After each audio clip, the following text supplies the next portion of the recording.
Hello and welcome back to the University Service Learning Program. Again, my name is Erica Schwartzman. I'm the University Service Learning Coordinator and I'll be walking you through this video today. Please note this is the second video in a two-part video series. The first video described service learning and explained the requirements of the University Service Learning Program. This second video is going to explain how you identify, contact, and finally match with a service organization for your service internship. This video is designed to help you find the service internship that's right for you. We're going to talk about how to choose your internship, discuss the matching process, and then finally how you confirm with your service organization. After learning about the USL program and the eligibility requirements for organizations in our last video, this video will focus on things you should consider when you're making your service internship selection. So in choosing an internship, you want to think about what makes sense for you. So you're going to be doing either 70 or 100 hours of community service. So you want to do something that you want to do, something that's really meaningful and interesting to you, something that could help you in the future. It is helpful to think about your major as it relates to the possible internship or your future career goals, or even your personal interests. The University Service Learning Program is a wonderful opportunity to experience new things and to build your resume.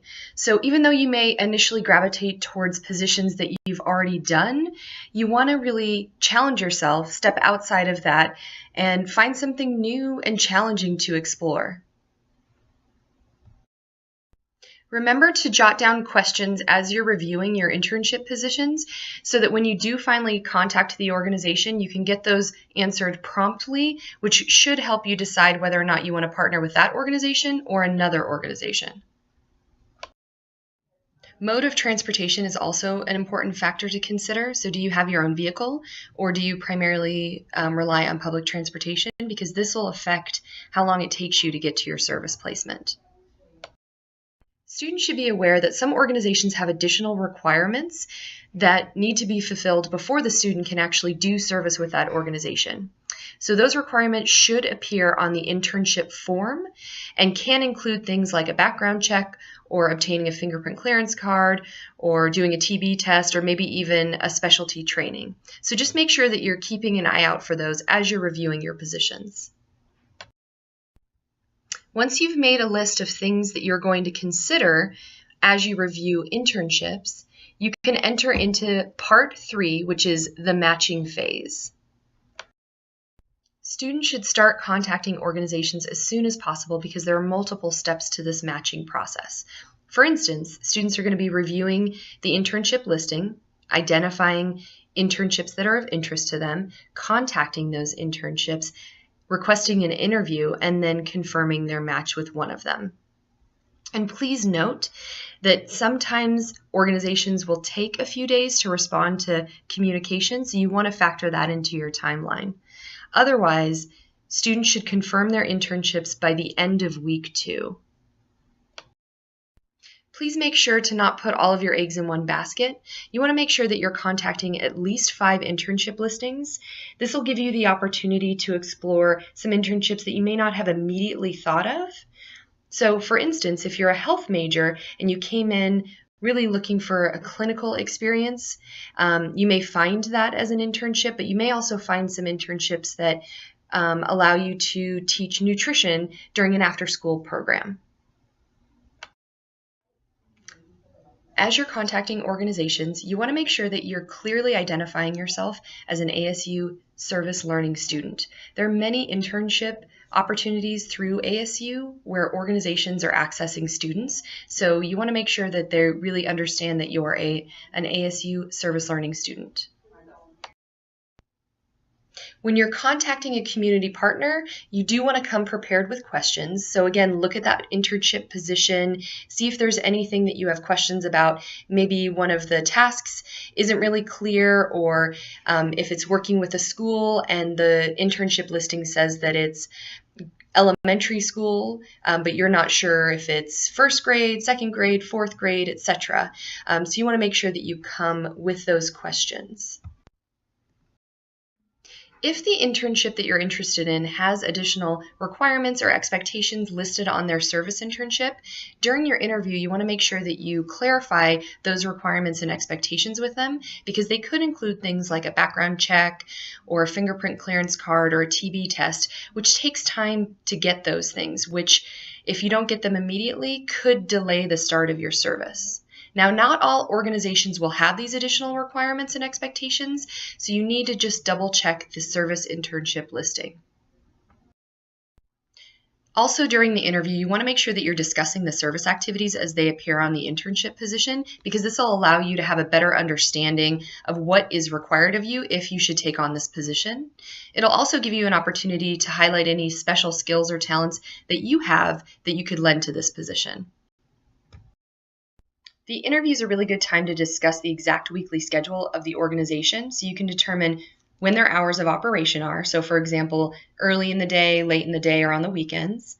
You can determine whether or not they will even offer enough hours for you to fulfill your service requirement, that your schedule aligns with their schedule, and then, of course, that you could potentially pick up additional hours at another point if, for instance, they have a holiday and their organization is closed.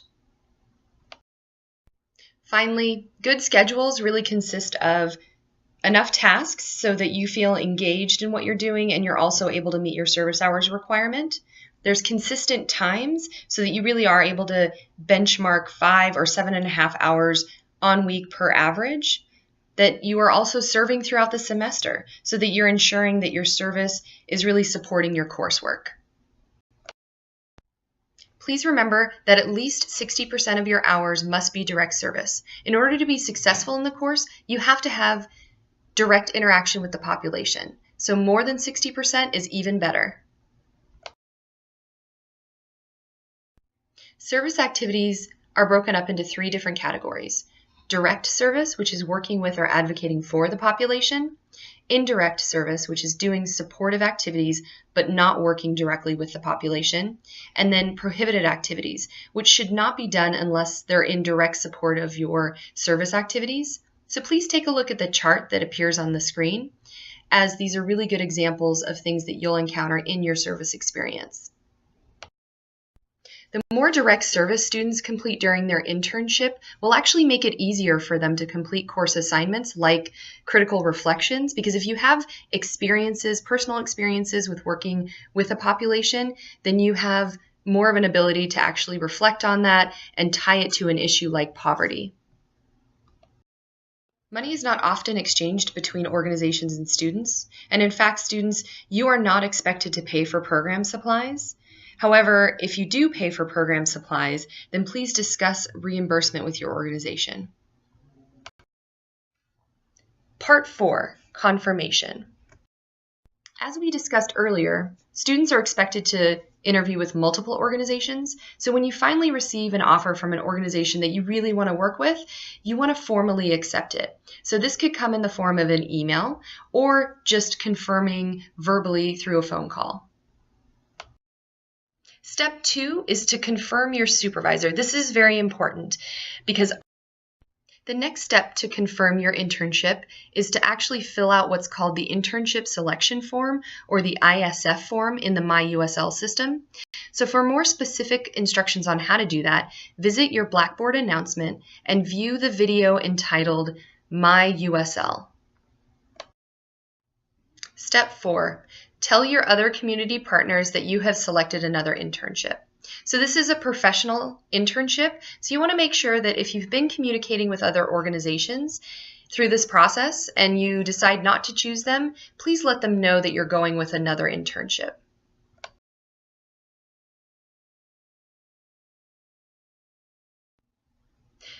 So hopefully through this video, you feel more confident in selecting your service internship, as we talked a lot about what the USL program is and how to identify eligible placements, what to do in choosing an internship, what you will be doing through the matching phase, and then of course how to confirm your placement. Lastly, we're going to talk about resources and where you can go to find help. So if you're looking for resources, you can look to Blackboard, which is where the student handbook is located and your syllabus. You can also contact your instructor or me, Erica Schwartzman. I have office hours. And then, of course, the internship fair is a wonderful resource to connect you with potential community partners where you can actually meet them as well as interview. University Service Learning has a Facebook page where we celebrate students' impact and promote the activities of our community partners. So please make sure that throughout the semester you're posting pictures, stories, aha moments from your service or your experience in class. Please like the USL Facebook page so that you can stay up to date on community events, scholarships, and job opportunities, as well as hear about the service learning experiences of your fellow students. In addition to your instructors, the University Service Learning staff can also be very helpful. So again, my name is Erica Schwartzman. I primarily work with students and community partners. Adelina Zotola, who primarily works with my USL, and then Deborah Ball, who's the director of the University Service Learning program, as well as community engagement programs. Thank you for choosing to participate in the University Service Learning program. Know that we are here to support you throughout this process, and please keep us updated on all the amazing opportunities and experiences you have through service learning this semester.